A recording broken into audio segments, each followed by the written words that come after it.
Hi. Hi there. Your lighting is much better than mine. Okay. I practiced. I know. I practiced too, but then it came up, this is the problem with no curtains. Right. Did I say that out loud? Oh my gosh. I won't be offended. I know. There's hope for you still. Exactly. Luckily, we left the city. We're upstate just down the road from you. And so I keep telling myself that it's okay because the neighbors can't see us. Exactly. But eventually, and also I keep seeing more and more beautiful fabrics, so it's hard to make a decision. Exactly. But maybe today will help me do that. You know where to find it. I know where to find it, exactly. Yeah. Okay, so let's see, 12 o'clock straight up. And, oh, hi, Rocky. Okay, 12:01. So I think this is a good time to start. I want to welcome everyone for the third in our series of talks on Interiors Academy. This is our first with an American, or if you can call a Californian, New Yorker American. I guess I think we can. What do I do with all the things that keep popping up? Nothing. So, ignore. Exactly. So Zak's just up the road from me, but we haven't seen each other in person in ages. And you've been going back and forth upstate to the city a bit, but I have been totally a hermit. I've been checking in on some things back home. Exactly. Dispatches from the outside world. Yeah. But I think the other thing that's interesting is, so we've started this series of talks to actually welcome the outside world in, connect, and inspire the global design community. And I think that you're perfect because you work globally in a very interesting way. And your Zak's textile and wallpaper line has really sort of become a cult favorite among designers since, did I just crack my knuckles on screen? Oh my God. But it's You have an audience, Sabine. You're not alone anymore. Oh my gosh. It's been a long time since I haven't been alone. So there's been a cult favorite. Hi, Russell. I know we're having a live conversation. So I know you have to go. So it's become a cult favorite among designers since he founded it in 2012, which is just I know the tripod is really cool. Can you please go downstairs? Sorry. This is real, live. So he has his own showroom in New York, representation for a field, and is known for the exquisite quality of his products. I'm serious. I know you have to go. Very boring. So Zak's a great storyteller who draws on history and folklore to develop his narratives that resonate on a human level, and has an amazing command of the platforms for communication in our toolbox today. So let's get into it. I want to just ask Zak how ZAK+FOX started. How did you start it, and what drew you to this work? Sorry, I have to take one pause. One pause. Okay. I know. Russell, you must leave. No, really. Okay. All right. Okay. All right, Zak. How did I start? Is that the question? How did you start? I'm sorry, everybody.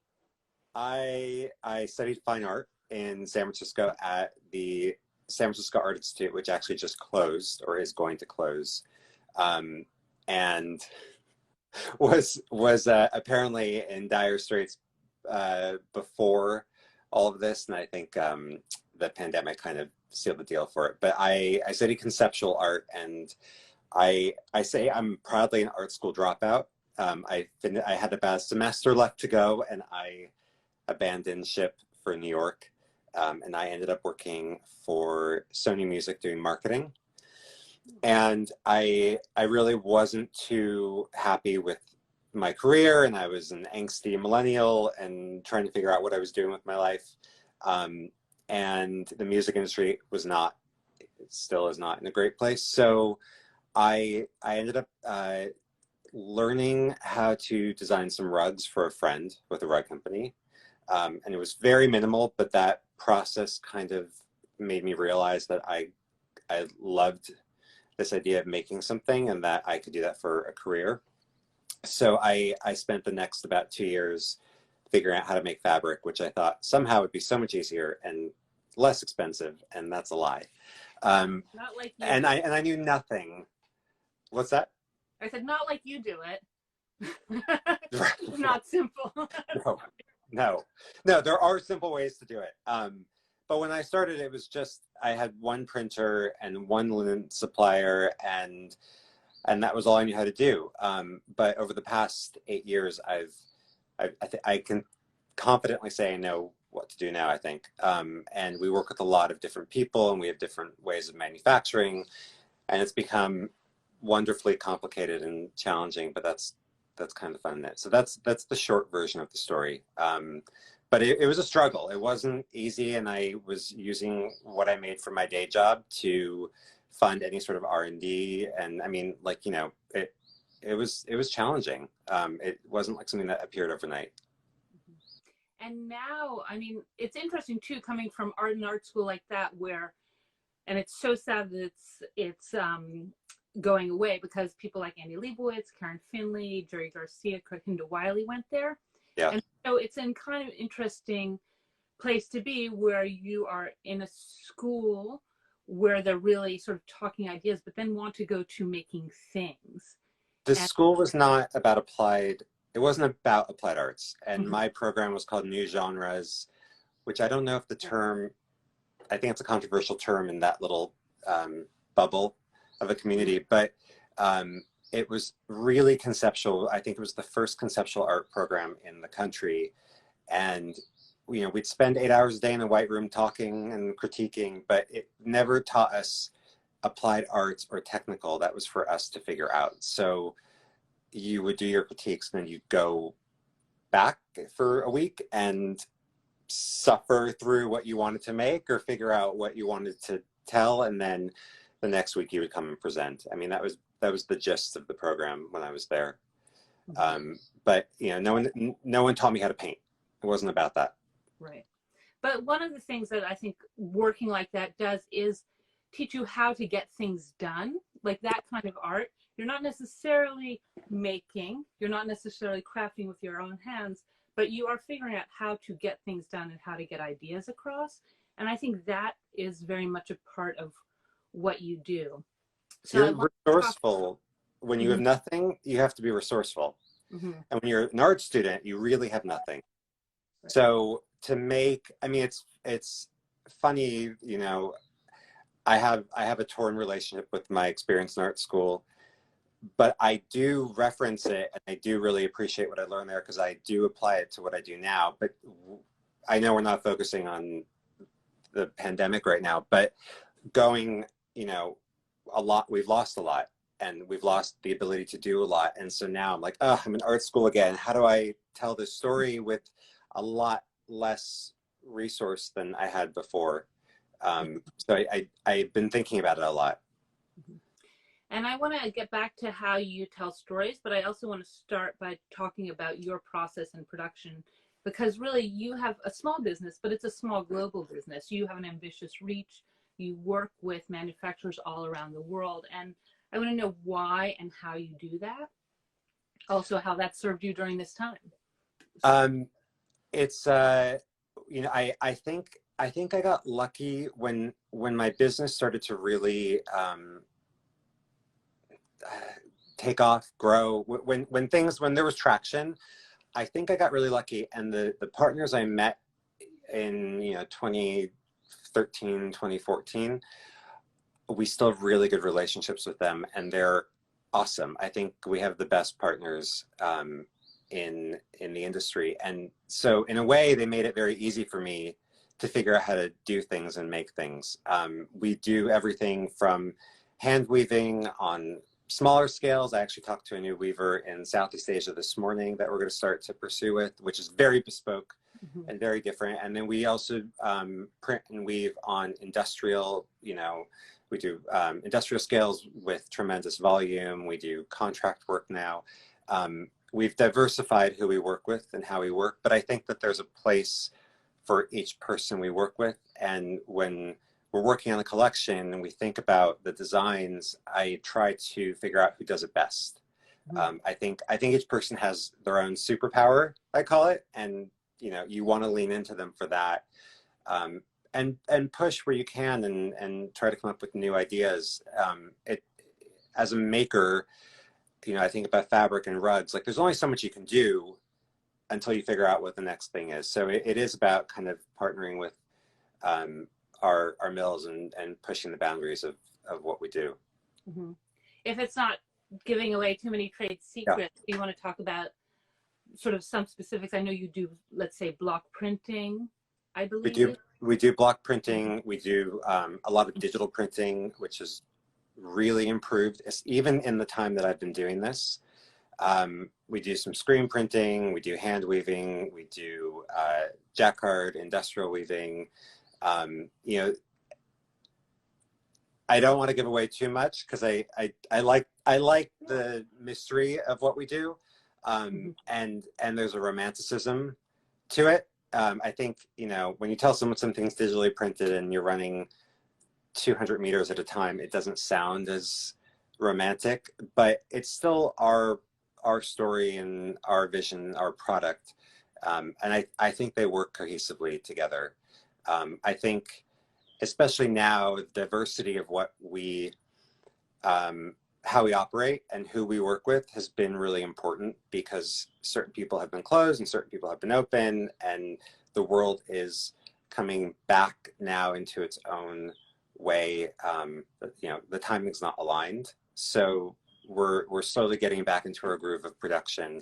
But I'm grateful that we've had partners all over the world, and that timing has been paced out differently. So we've been able to do all right.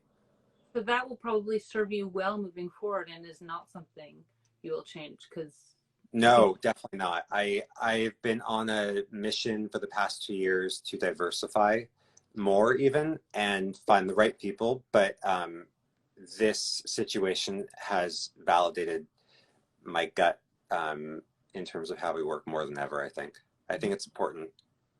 And I think one of the things that's interesting too is that, you know, it's like you tell really human stories using technology in the same way you make really kind of tactile, authentic feeling product using all different kinds of technology, including, you know, I mean, craft itself means technology. Yeah. So, but, you know, and it's like a good political campaign, like your ground game is everything, but you also need a compelling message that you're going to take. I think that's one of the strengths of your company too, is the brilliant storytelling. So I want to delve into some specifics, and I wish you have to go, everybody has to go after this to Zak's website, and you can really see, and his Instagram feed, and you can really see some of the ways in which he has told his stories. But I want to talk about why that's so important to you and what your approach is. I think it goes back to art school. You know, when you're doing conceptual art, what you're showing, there's a narrative behind what you're showing, and I always liked that idea. I always liked the idea of storytelling, that there was a message, it wasn't pointless. So, you know, the design process for me, actually, a lot of it starts with the narrative, and it might be a wide net, and it might be specific. I mean, I think it's it's been a combination of both, but I think the message is important, and it helps inspire what the thing looks like in the end. You know, it's like having a big puzzle and assembling it, and as you develop and start to tinker around and play and experiment, things move and shift. But I don't know, I think my process is maybe different because I'm not a trained artist, and it really does start in this conceptual place that you kind of can't corral all at once. And you've looked to travel, you've also looked to sort of myth and memory, and for example, you've done a Japanese collection. Yeah. And it's this entire narrative, and talk about how you put that story together, because I think I was first struck, sorry, I'm jumping around, but you did this incredible piece of marketing material, for lack of a better word, early on, that was for a collection inspired by India, and Morocco. you did this Indian newspaper. And I think that Morocco. Morocco. Yeah, sorry. that's good. Moroccan newspaper. Um, that was early on, and that I think it was really ambitious. I still was I think we had 4 employees then, but it was one of our first bigger collections, and I liked this idea of Timbuktu as this mythical. The collection was called Timbuktu, mythical place that people were kind of on a quest to find, and I say Morocco because going to Mali to do a photo shoot did not seem to be the easiest feat, nor maybe the safest then. But I had sources in Morocco, and Morocco was very tourist friendly for Americans, so it was a bit easier, but super challenging. I mean, absolutely nuts. And we had rough ideas for the photo shoot and to tell the story, but we had 2 pickup trucks, and I don't know, maybe there was 7 or 8 of us crammed in. I mean, we ended up actually making it over the Atlas Mountains into the Sahara Desert, and then we had a 14-hour drive back, which seemed endless. But for me, it's part of the adventure, and it makes it, I don't know, it makes the storytelling feel a little more legitimate for me personally, because we're living that kind of epic adventure. And so when we went to Japan, it was the story was based, well, the collection was based around really samurai armor bindings is where it started. And so a lot of the patterning is taken from that, but it expands into sort of samurai culture overall. But we went to Kyoto, and we actually worked with 2 monks. They were our fixers on the ground. So they allowed us to shoot in their family temple. And we were able to work with a Mako, which is a geisha in training. And somehow we found wild monkeys in this monkey park. So, it becomes a bit of a hunt on the ground. We try to plan what we can, but I like that there's this adventure that informs what we're doing, and a little spontaneity in it. So, when we have the collection, to me, it really comes to life when we actually shoot the campaign, and then put it together as a piece. And we did Italy last, which I don't know, somehow we were able to rent 2 different castles and a 16th century sculpture garden, and it was phenomenal, and it felt magical. I don't know how we got away with it, but we did. It is amazing. And I love the way you kind of weave together this sort of fantastical narrative of travel. And I think, and it becomes a little bit timeless too, which is interesting. The fantasies become more interesting to me than the reality. Mm-hmm. I think, go on, sorry. I just said the last collection kind of solidified that for me, that I love culture, and I love seeing how different cultures talk to one another, even though they're thousands of miles away, and that there is continuity and there are similarities, and it's like a one world beautiful thing. But I almost like the fantasy. It lets me be a little more free creatively, and not so beholden to making sure everything's right. I'm not trying to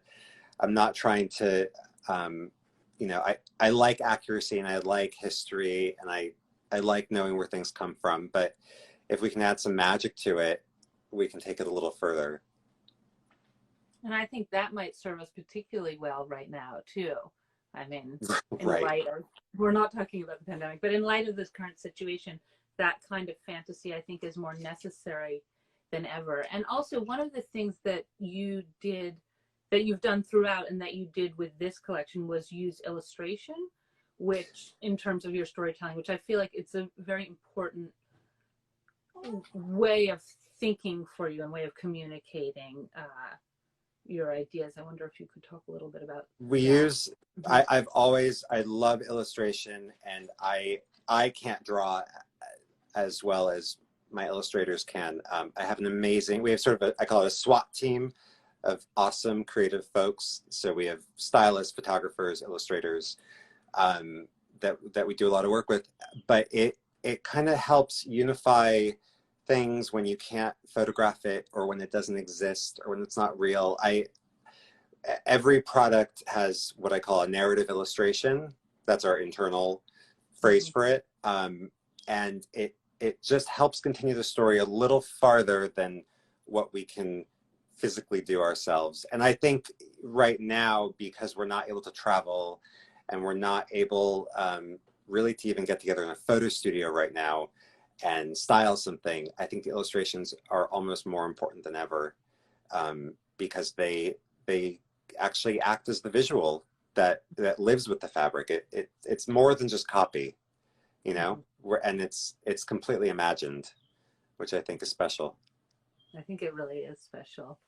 I guess I want to talk also back to something a little practical. I want to talk about the concept of launching these seasonal yearly collections and the allure of the new, and how your thinking about that has changed during this time. You did, I mean, that launch in Paris was beautiful, and in London, beautiful. Do you see, I imagine development has slowed to some extent, and has that made you think about how you launch, how you bring things to market? I overdevelop, so we make a lot and then it's a final edit at the end. So, you know, we have a lot in the can right now. I'd say, you know, I took a really conservative approach when this first started, and we pulled the plug on a lot of things that we had in the works, which is heartbreaking. They'll happen one day, but we couldn't take the risk, and I'm glad that we did that, because nothing has really fundamentally changed. We did pull some things forward for the fall that were going to come in January. We moved things from one January to another January. I mean, it's become this Jenga puzzle. And, you know, I think the seasons are important for our reps and our salespeople. You know, there is a logic to it. There's a logic as to why you go show fabric in January, because you're getting ready for summer. The way it's for us at this point, it's as much work to launch one product as it is to launch 10. So I don't really see us rolling out things as they come. So that I've chosen to hold things back.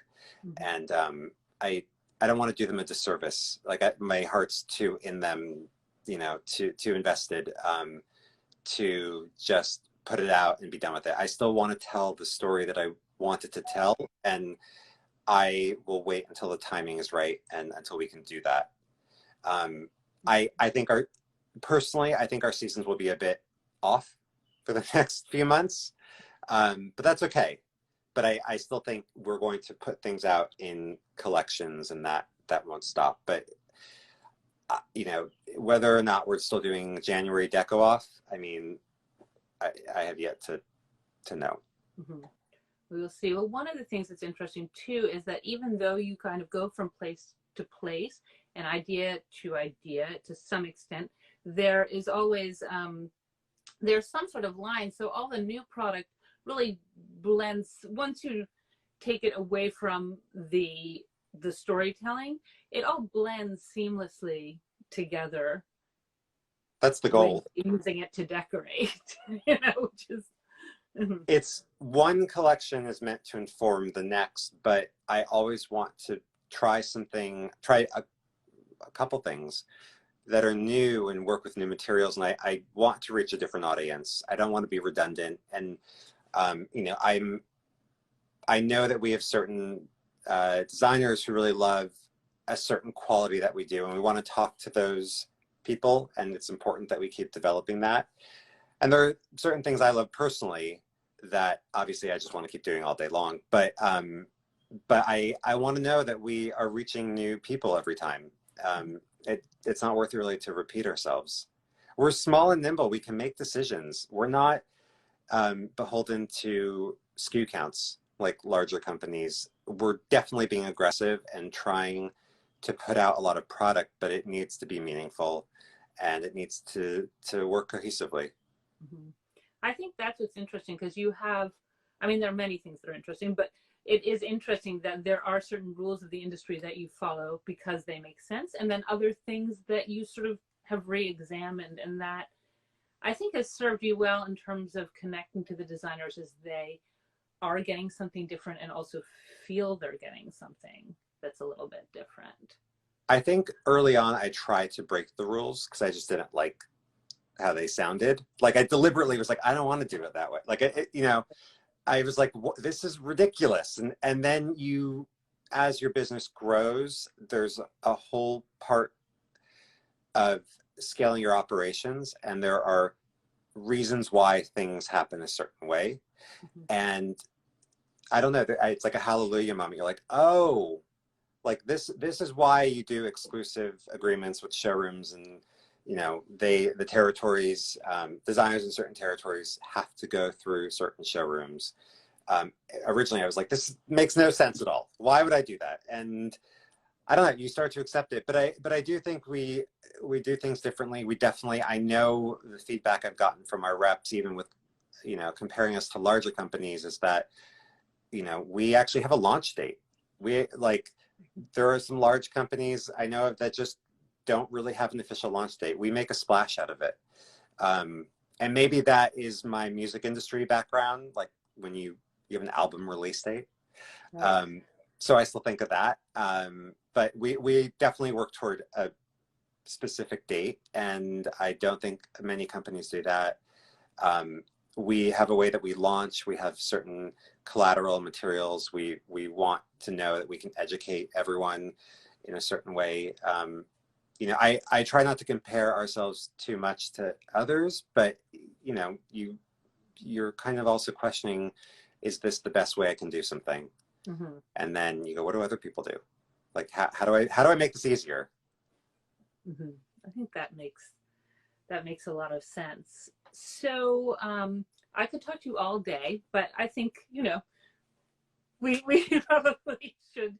And I wanted to just sort of end. My colleague Amelia has been asking this question because our previous guests were English.